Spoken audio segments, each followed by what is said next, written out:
예수님께서 생명을 다하여서 하나님의 말씀에 순종하신 것처럼 우리도 우리의 생명을 가지고 하나님의 명령하심에 순종되어질 수 있게 하여 주시옵소서.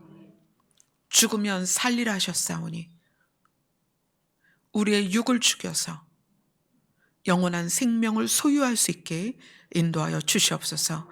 예수님 이름으로 기도드리옵나이다. 아멘. 오늘 말씀은 시편 56편입니다. 시편 56편 9절로 13절 말씀입니다.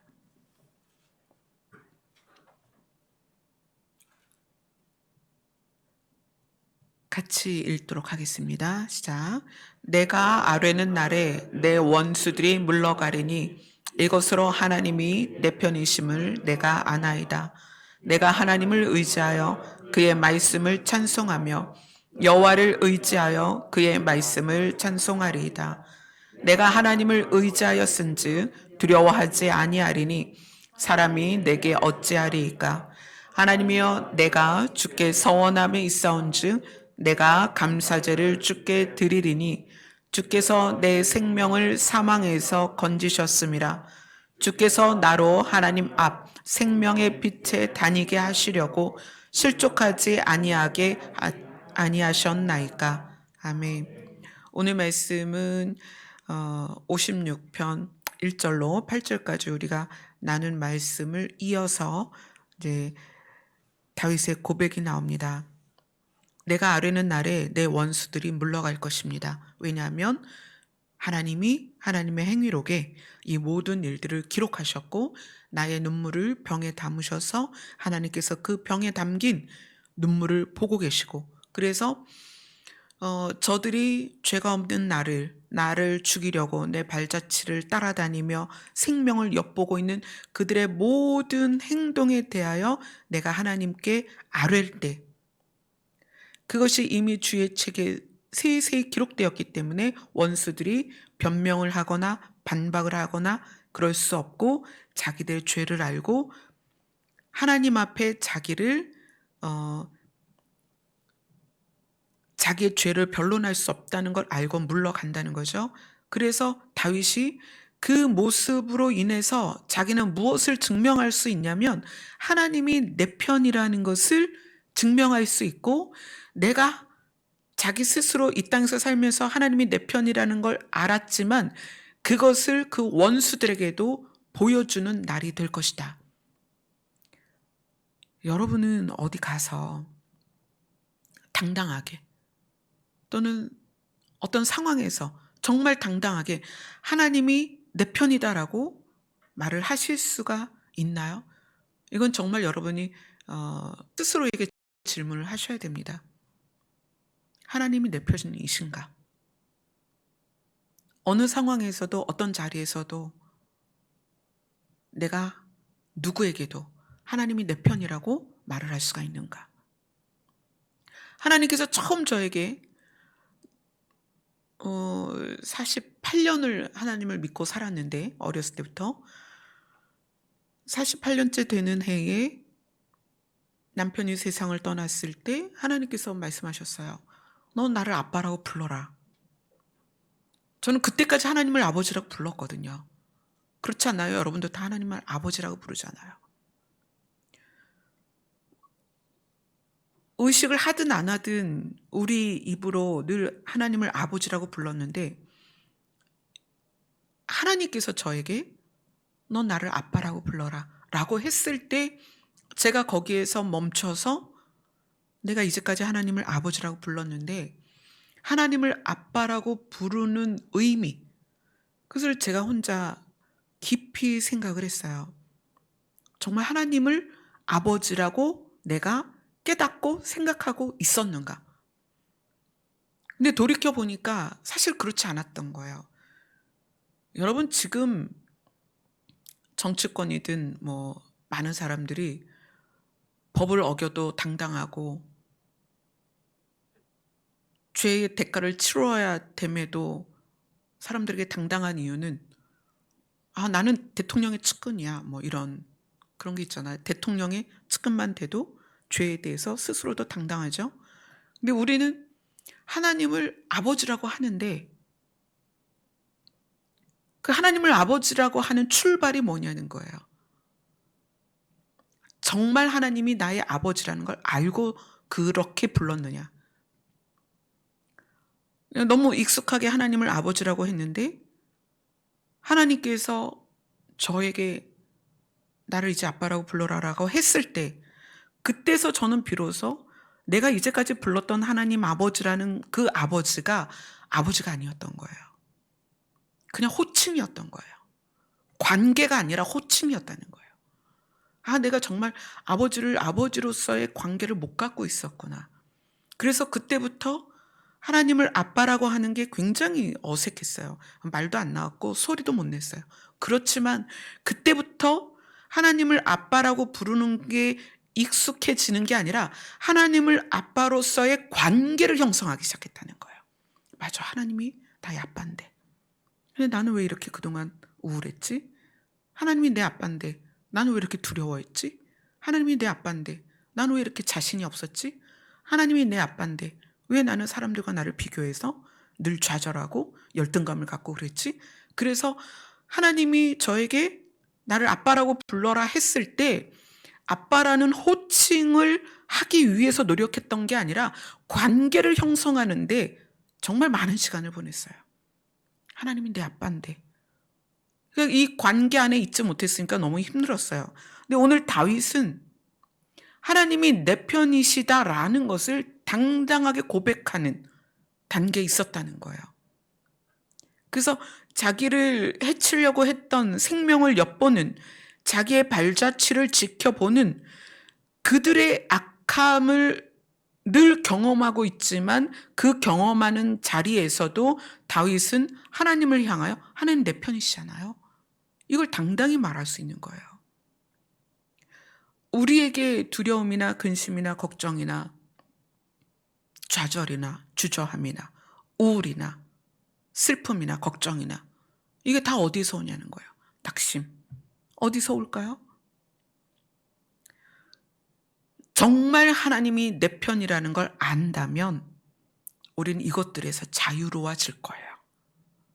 그런데 매일 부르고 1년 365일 하나님의 이름을 부르지만 여전히 하나님이 내 편이라는 것을 모르면 모든 상황마다 내가 겪는 일마다 두렵고 걱정되고 슬프고 좌절되고 낙심되고 열등감을 갖고 분노하고 그렇게 될 거라는 거예요. 다윗이 그래서 우리들에게 오늘 선포한 이것, 하나님이 내 편이심을 내가 안다라는 것이 너무나 중요하다는 거예요. 그리고 우리는 이렇게 생각할 거예요. 내가 이런 모습인데, 내가 이런 상황인데 하나님이 내 편을 해 주실까? 하나님이 내 편이 되어 주실까? 라는 그런 퀘스천 마크를 가질 수가 있어요.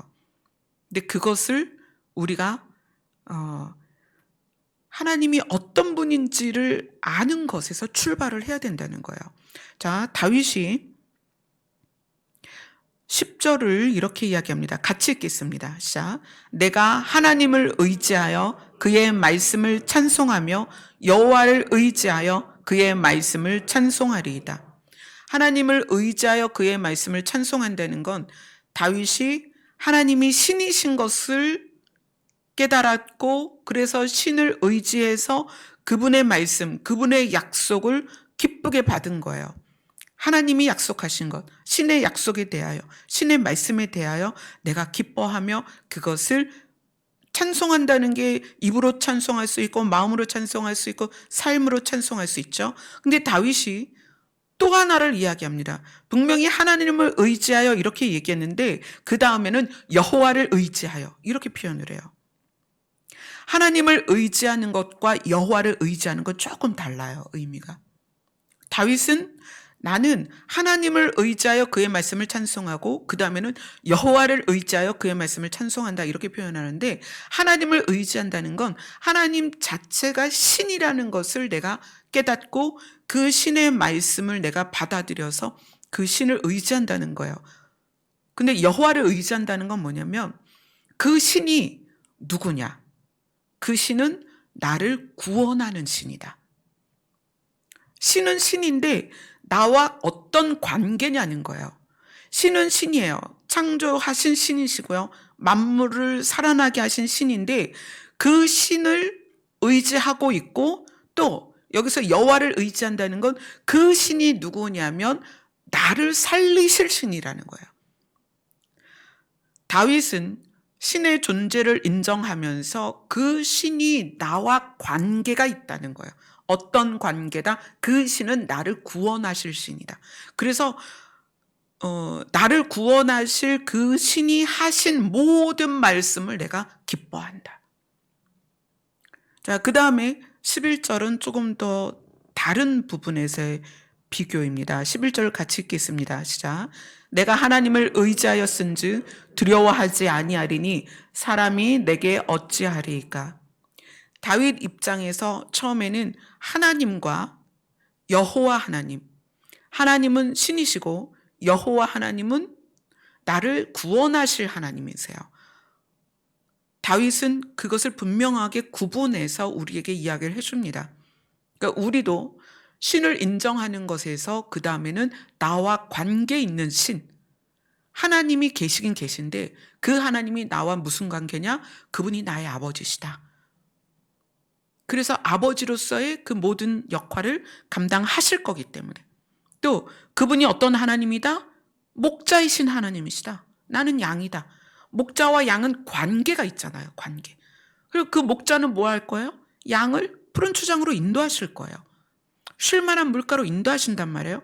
그것에 대하여 신뢰가 있기 때문에 그분이 하신 모든 말씀에 대하여 받아들이고 찬송을 하는 거예요.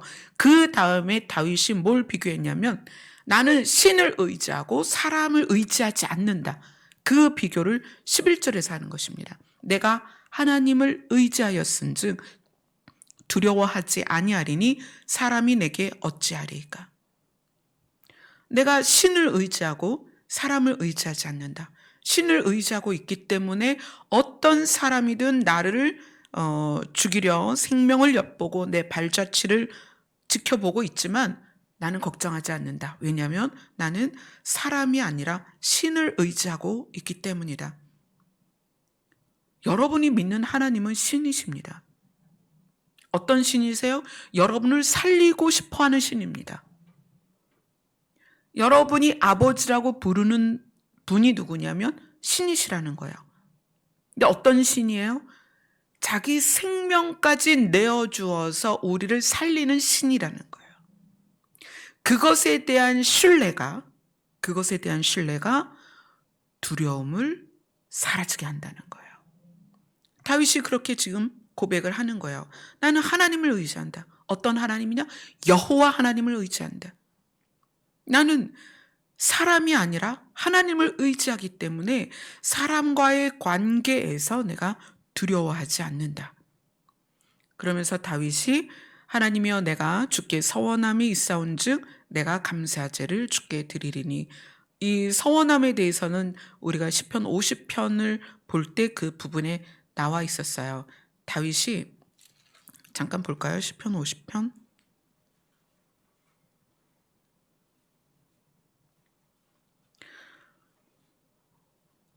시편 50편 14절에 보면 감사로 하나님께 제사를 드리며 지존하신 이에게 너의 서원을 갚으며 너가 서원한 것을 하나님에게 갚아드리면, 그 다음에 50편 15절을 같이 읽겠습니다. 시작. 환난 날에 나를 부르라. 내가 너를 건지리니 내가 나를 영화롭게 하리로다. 아멘. 그 14절의 서원이 뭐겠어요? 내가 하나님을 의지하고 신뢰하겠습니다. 하나님을 나의 하나님으로 부르겠습니다. 이런 서원이죠. 그랬을 때 그 서원의 대가가 뭐예요? 환난 날에 네가 나를 부르면 내가 너를 건지고 네가 나를 영화롭게 할 것이다. 영화롭게 한다라는 것을 뜻을 한번 지난번에도 말씀을 드렸는데, 영화롭게 한다는 것은 하나님이 신이신 것을 드러내는 거예요. 누가? 우리가 환난 날에 하나님의 이름을 불렀더니 하나님께서 우리를 건지셨어요. 그래서 우리가 세상을 향하여 봐라, 이분이 하나님이시다 라고 드러낸다는 거예요. 그거를 영화롭게 한다는 거예요. 그래서 시편 이제 56편 본문으로 들어오면, 하나님이여 내가 주께 서원함이 있사온즉 내가 감사제를 주께 드리리니. 그래서 결론적으로 13절, 56편 13절을 같이 읽겠습니다. 시작. 주께서 내 생명을 사망에서 건지셨음이라. 주께서 나로 하나님 앞 생명의 빛에 다니게 하시려고 실족하지 아니하게 하지 아니하셨나이까. 하나님은 어떤 분이시다? 내 생명을 사망에서 건지시는 분이고, 또 나를 하나님 앞에, 그 하나님 앞이 무엇이냐면 생명의 빛, 하나님은 생명의 빛이십니다. 그분 앞에 있게 하려고 실족하지 않도록 도우시는 분이시다. 하나님은 그런 분이시다. 자, 다윗의 시편에 소개되어진 하나님이 누구시냐면 여러분의 아버지입니다. 여러분의 아버지가 누구냐? 생명을 사망에서 건지셔서, 누구의 생명을? 우리의 생명을, 또 하나님을 아버지라고 부르는 자들의 생명을 사망에서 건지셔서 하나님 앞에 있게 하시려고 하는 거예요. 하나님이 누구시냐면 근원의 빛이다. 어떤 빛? 근원의 생명의 빛이다. 그분 앞에 있게 하시려고 우리를 실족하지 않게 하신다는 거예요. 제가 오늘 말씀 나누기 전에 찬양이 대부분 어떤 거였냐면, 일하자. 밤이 곧 올 거니까 일할 수 있을 때 일하자. 부름받아 나서니 뭐 어디든지 가겠습니다. 자, 이런 것들이 다 행동에 관련된 거예요. 으쌰, 일하자, 주의 일을 하자. 자, 그러면 그것이 무엇에서 출발되어져야 되느냐? 제가 지난 금요일에는 제로에 대한 걸 이야기를 드렸어요. 우리가 제로가 돼야 된다. 하나님 앞에서. 나에게 집중되어서 나의 필요와 나에게 요구되어지는 것을 하나님께 달라고 요구하는 그런 기도 말고, 어떤 것도 없는 제로인 상태에서 하나님을 바라보는 우리가 좀 됐으면 좋겠다. 그렇다면 오늘은 무엇에 대해서 이야기를 하고 싶냐면 일치에 대해서 이야기를 하고 싶어요. 제가 47년, 48년 어렸을 때부터 신앙생활 하면서 하나님을 아버지라고 불렀지만, 정작 하나님이 아버지로서 나에게 다가오셨을 때에는 너무 낯선 거예요. 그냥 하나님이었고 그냥 막연한 분이었는데, 하나님이 탁 다가오셔서 내가 네 아빠야, 이제 아빠라고 불러 했을 때에는 너무 낯선 거예요. 저는 여러분들이 하나님과 일치가 되었으면 좋겠는데, 첫 번째로 뭐의 일치가 되었으면 좋겠느냐? 우리가 하나님을 아버지라 부르고 하나님을 부르고 찬양하는 그런 우리가 장소에 있어서 내가 어딜 가야 되고 어느 자리에 있어야 되고 어떤 상황이어야 하나님과 일치되는 느낌을 갖는 경우가 있어요. 지금 이제 비대면 예배가 지속이 되면서 교회를 못 오시는 분들이 있어요. 그래서 교회를 못 오시는 분들이 가정에서 이렇게 온라인으로 예배를 드리는 분들도 있는데, 또 어떤 분들은 이제 이런 상황이 아니어도 자진해서 스스로 그냥 집에서 예배를 드리는 경우가 있어요. 근데 그런 경우에 대해서 자기 자신이 그게 용납이 안 되는 분들도 있고, 또 시각적으로 예배를 교회에서 드리지 않으면 예배를 드리는 게 아니다라는 개념을 갖고 있는 분들도 있어요. 그래서 그렇게 집에서 예배를 드리는 거를 이제 또 비난하는 분들도 있고, 여러 가지 상황들이 있는데, 그럼 뭐 예배를 드린다 안 드린다 이런 걸 떠나서 우리는 어떤 일치가 있어야 되냐면, 사실은 이제까진 그랬어요. 교회가 있고 또는 기도원이 있고 내가 있어요. 내가 기도를 하기 위해서는 교회를 가고 기도원을 가고 어떤 모임을 가고 어떤 자리에 가고, 그래서 거기에서 예배를 드리면 막 은혜를 받아요. 그리고 떨어져서 오면 두렵고 공허하고 은혜가 안 되고 밋밋하고 하나님이 안 계신 것 같고, 그럼 또 어떻게 해요? 또 가죠. 가서 그곳에 가야 충전을 받고 은혜를 받고 자극을 받고 도전을 받고, 그리고 또 집으로 와요. 그 세상에서 있으면서는 또 좌절이 되고 힘들고, 그러면 이제 또 충전을 하러 가요. 이것을 여러분 계속 좁혀서 어떻게 해야 되냐면, 내 안에 계신 하나님과 완전히 일치가 돼야 돼요. 이 일치가 굉장히 중요합니다. 이거는 이제 제가 우리 아이들한테 그랬어요. 마지막은, 이 땅은 해피엔딩이 아니다. 성경은 절대로 해피엔딩을 말하지 않는다. 처음 하늘과 처음 땅이 사라질 거다. 해피엔딩이 아닙니다. 그러면 지금 시점에서 우리는 아직은 이제 살만하잖아요. 물론 코로나 때문에 어려운 상황도 있고 힘든 상황도 있지만 어쨌거나 우리는 지금 풍요를 정말 많이 누리고 있는 세대란 말이에요.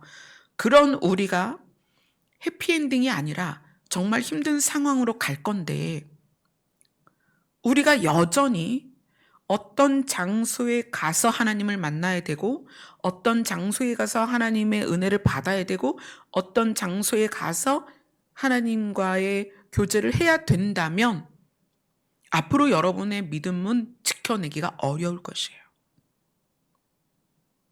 어떻게 되셔야 되냐면, 내 안에 계신 하나님과 내가 일치가 되어서 내 안에 계신 내 하나님께 기도하고 찬양하고 그분의 음성을 듣고 그분과 동행하는 것, 이게 돼야 돼요. 에녹을 생각해 보세요. 에녹이 300년 동안 하나님과 동행하였다는 것이, 에녹이 집에 있다가 마음이 심란하면 어디 가서 하나님을 만나고, 또 집에 있다가 밭에서 일하다가 농사 짓다가 양을 치다가 또 곤고하면 하나님을 찾아가고, 그게 아니었다는 거예요. 동행이라는 것은 일치되어 함께 갔다는 거예요. 이제 우리가 끝을 향해서 가는 이 상황에서 우리는 하나님과 나 사이에 장소적 일치를 반드시 이루셔야 됩니다. 그래서 내가 어디에 있든지 하나님이 함께 계시고, 내가 어디로 움직이든지 하나님과 함께 움직이는 이 일치가 돼야 된다는 거예요. 이걸 구하셔야 됩니다. 근데 이것이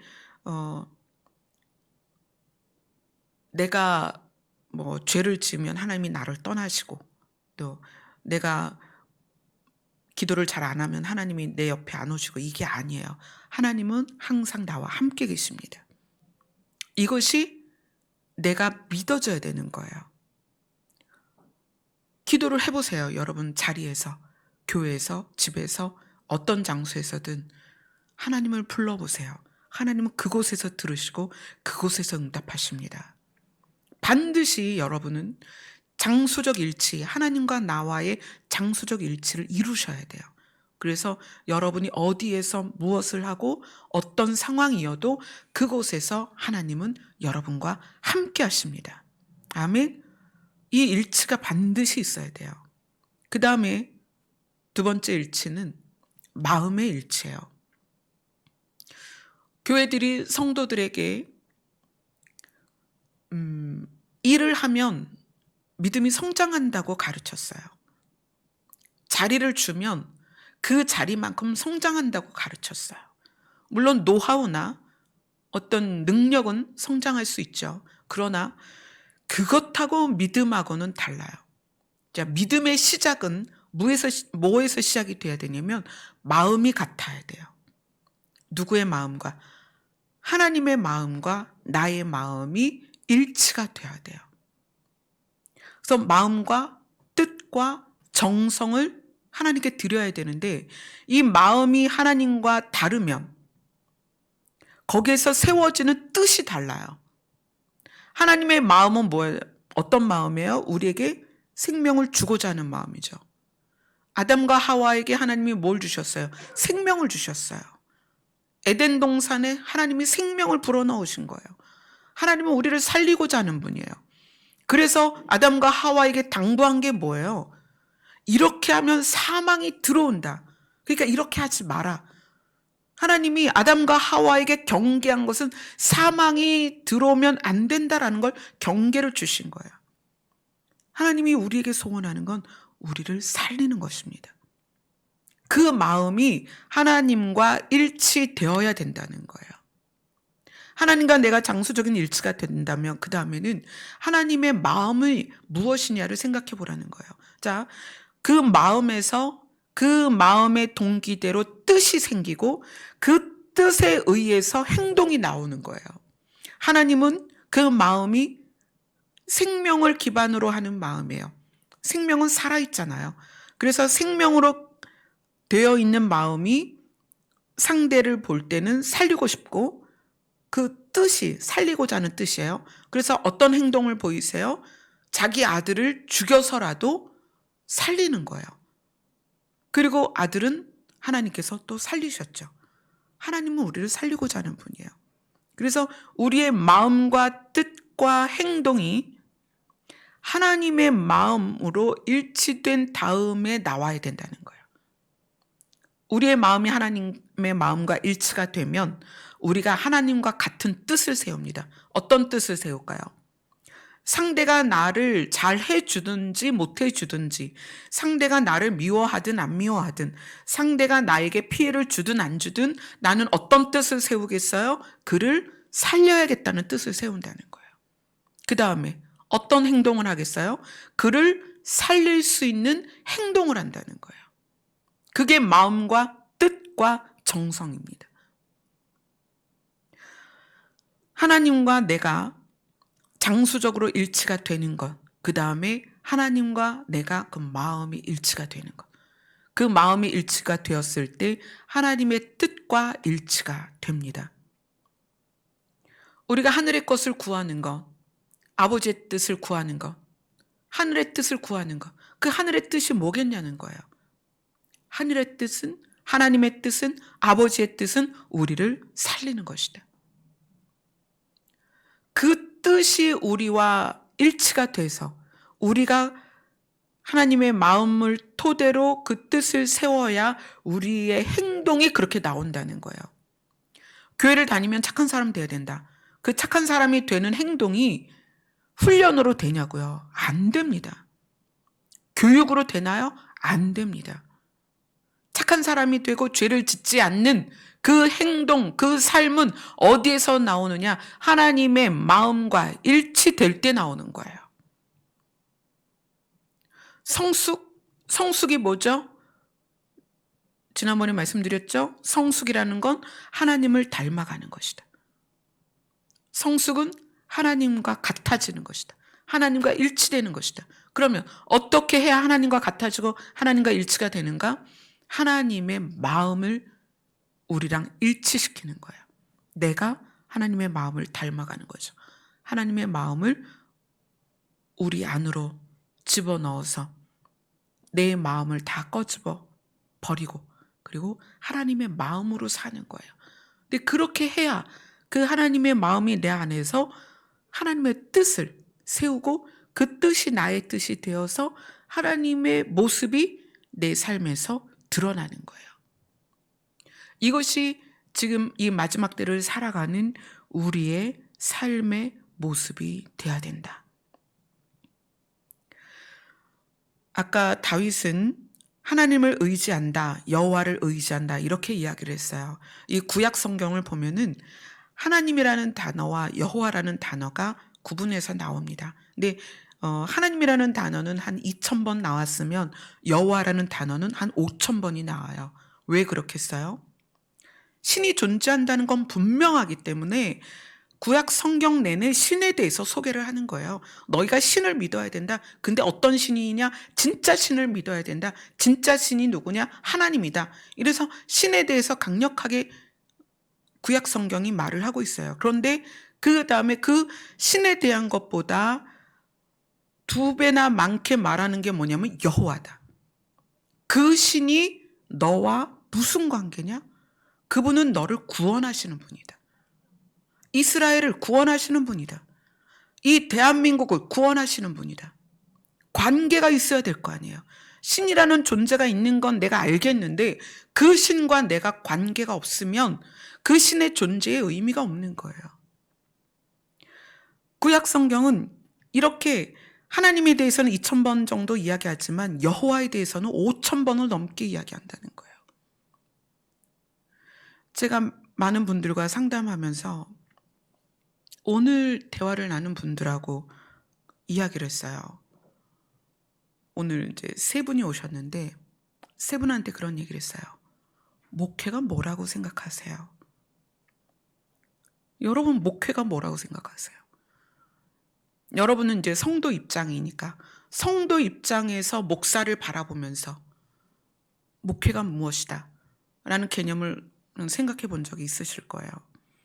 오늘 만난 청년이 이끄는 것 이렇게 말씀하세요. 저도 이제까지 목회가 성도를 이끌어 간다고 생각했어요. 목회는 성도를 돌보고 이끄는 것이다. 그렇게 생각했어요. 이제까지 모든 목사님들이 그렇게 생각했죠. 목회자는 리더고 목자다. 그렇게 생각했을 거예요. 수요일날 만난 자매님은 공동체에서의 신앙생활과 공동체를 벗어나는 신앙생활에 대해서 궁금해했어요.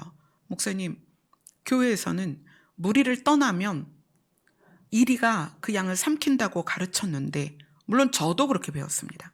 그래서 성도가 교회를 떠나면 이리가 사단이 삼킬 자를 두루 찾아다니다가 공동체를 벗어난 양을 그 이리가 삼킨다라고 저도 그렇게 배웠어요.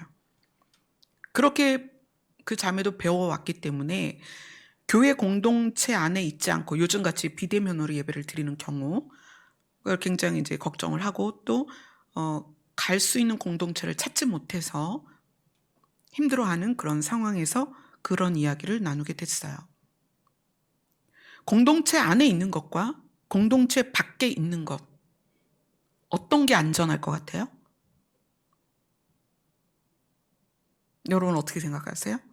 공동체 안에 있는 게 안전할까요? 공동체 밖에 있는 게 안전할까요?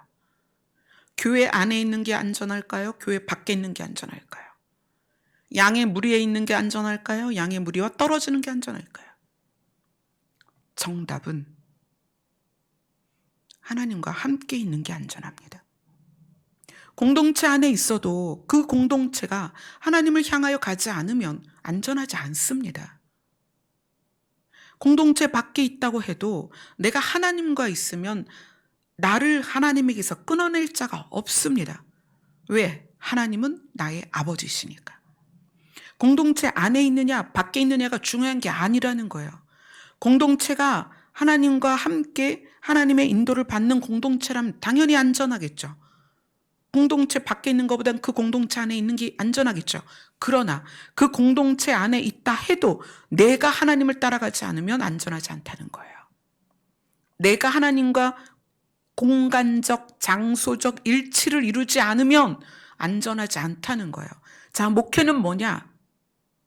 성도가 하나님을 따라가도록 하는 거예요. 제가 목사잖아요. 제가 뭘 해야 돼요? 저는 여러분들이 하나님을 바라보고 하나님을 따라가도록 뒤에서 돕는 존재예요. 저는 리더도 아니고 이끄는 자도 아니에요. 왜 그래야 되느냐? 여러분이 오늘 다윗의 고백처럼 내가 하나님을 의지하였은즉 두려워하지 아니하리니 사람이 내게 어찌하리까? 여러분은 사람을 의지하는 게 아니라 하나님을 의지하셔야 돼요. 그래서 교회를 다니고 공동체 안에 있어도 이 공동체 안에서 뭘 해야 되느냐? 하나님을 바라봐야 된다는 거예요. 하나님과 장소적 공간적 일치를 이루고 그 다음 단계에 뭐를 해야 돼요? 하나님과의 마음의 일치를 이루고 그러면 하나님과 같은 뜻을 세우게 될 것이고 하나님처럼 행동이 나올 거라는 거예요. 아멘. 그것이 여러분이 사는 길입니다. 오늘 다윗이 하나님이 내 편이시기 때문에 주께서 내 생명을 사망에서 건지셨고 나로 누구를? 다윗을 하나님 앞에 생명의 빛 앞에 다니게 하시려고 실족하지 않게 하셨다는 거예요. 하나님은 여러분 편이십니다. 나만 모르고 있어요. 여러분 각자가 못 느끼고 있다는 거예요. 하나님은 여러분 편이 있어요. 그래서 어떻게 해야 되는 거예요? 다시 하나님 앞으로 가야 되는 거예요. 하나님은 내 편이 되어 주시려고 하는데 내가 여전히 못 느끼고 있어요. 하나님 죄송합니다. 이게 회개입니다. 마음을 돌이키는 거예요. 하나님이 나를 사랑하지 않는 것 같고 하나님이 나를 미워하시는 것 같고 하나님이 내 편이 아닌 것 같은 마음, 그게 하나님과 분리된 마음이에요. 거기서 마음을 돌이키셔야 됩니다. 그럼 어떻게 해야 돼요? 사망에서 나를 건지시는 하나님의 이름을 부르셔야 됩니다. 여러분, 장소적, 공간적 하나님과의 일치가 얼마나 중요하냐? 이 장소 여러분 기대하지 마세요. 만약에 점점 이제 주의 오심이 가까이 오는 상황에서 이 공간이 예배를 드릴 수 없게 폐쇄된다면 여러분 어떻게 하실 거예요? 물론 저야 숨어서 어떻게 하든 저의 역할을 감당하겠지만 여러분 어떻게 하실 거예요? 이 공간이 없어서 모일 수 없다면 어떻게 하실 거예요? 그래서 이제 중요한 게 뭐예요? 예수님이 이스라엘 사람들에게 저 성전을 봐라. 돌 위에 돌 하나도 남김없이 무너질 것이다. 왜요? 이스라엘 사람들이 그 공간을, 그 장소를 의지했거든요. 거기에 있으면 하나님의 임재가 있을 것 같고 그 안에 들어가서 제사를 드리면 하나님께서 자기의 죄를 사하여 주실 것 같고 그들이 바라보던 예루살렘 성전을 하나님께서 다 무너뜨리셨어요. 돌 위에 돌 하나도 남김없이 무너뜨리셨어요. 그리고 어떻게 하셨어요? 이스라엘 백성을 흩으셨어요. 자, 그들이 흩어져서 전 세계로 다니면서 그들의 생명을 찾고 그들의 발자취를 살피는 그들을 피하여서 각자 있는 장소에서 하나님을 부르기 시작했다는 거예요. 그게 뭐예요? 하나님과 장소적, 공간적 일치를 이루기 시작했어요. 그리고 긴 시간이 지나서 2000년이 지나서 하나님은 그들을 세우셨죠. 이스라엘을 다시 회복시켰습니다. 우리는 어떤 장소에 가야 은혜를 받고 어떤 장소에 가야 기도가 되고 그 차원을 이제 넘어서야 됩니다. 여러분 스스로가 하나님이 아버지라고 믿어진다면 여러분 그렇지 않아요? 제가 찬미의 엄마인데 집에 가면 찬미의 엄마고 교회 오면 찬미의 엄마가 아닌가요? 저는 어딜 가든 찬미의 엄마예요. 이건 법적으로도 보장이 되는 거예요. 그것처럼 하나님은 우리의 아버지십니다. 그건 예수님이 피로 도장을 꽝 찍어주신 거예요. 변할 수가 없어요. 하나님이 나의 아버지십니다. 그것을 장소와 공간의 일치를 시키라는 거예요. 여러분 어디에서 하나님의 이름을 부르든 하나님은 응답하십니다. 우리의 소리를 들으십니다. 우리를 살리십니다. 다윗이 자기의 생명을 찾는 자들을 피해서 아둘람 굴에 갔을 때에도 하나님은 거기서 그를 지키셨고 많은 사람이 다윗과 협력하게 하셨어요. 여러분 그렇다고 해서 제가 뭐 교회 문을 닫는다, 뭐 교회를 폐쇄시킨다, 그게 아니라 이 시대가 앞으로 계속 그렇게 갈 것이기 때문에 여러분들이 지금 이 시점에서 이것에 대한 개념을 반드시 가지셔야 된다는 거예요. 그래서 내가 어디에 있든 그곳에서 여호와의 이름을 부를 때 하나님은 나를 살리신다. 나를 사망에서 생명으로 옮기실 것이다. 그것에 대한 하나님의 약속에 대한 신뢰가 반드시 있어야 된다는 거예요. 그래서 여러분들이 교회에서든 집에서든 직장에서든 차 안에서든 길에서든 잠을 잘 때든 밥을 먹을 때든 여러분과 함께 계시는 하나님을 늘 묵상하고 그 하나님과의 호흡, 그러니까 마음의 결을 맞추고 그런 삶을 살으셔야 됩니다. 그럴 때 그 안에서 세워지는 뜻이 하나님과 동일한 뜻이 세워질 것이고, 그리고 삶이 그 뜻에 의해서 삶이 나올 거라는 거예요. 아멘. 이것이 바로 신부의 예복을 준비하는 과정이죠. 우리의 신부의 예복은 교회를 열심히 와서 만드는 게 아니라 하나님과 공간적, 장소적 일치를 이루고 하나님의 마음과 나를 일치시키고, 그래서 하나님의 뜻이 내 안에서 세워지고 그 다음에 그 뜻에서 행동이 나오는 것, 그것이 우리의 신부의 예복을 준비하는 과정입니다. 아멘. 아멘. 자, 351장 찬양합시다.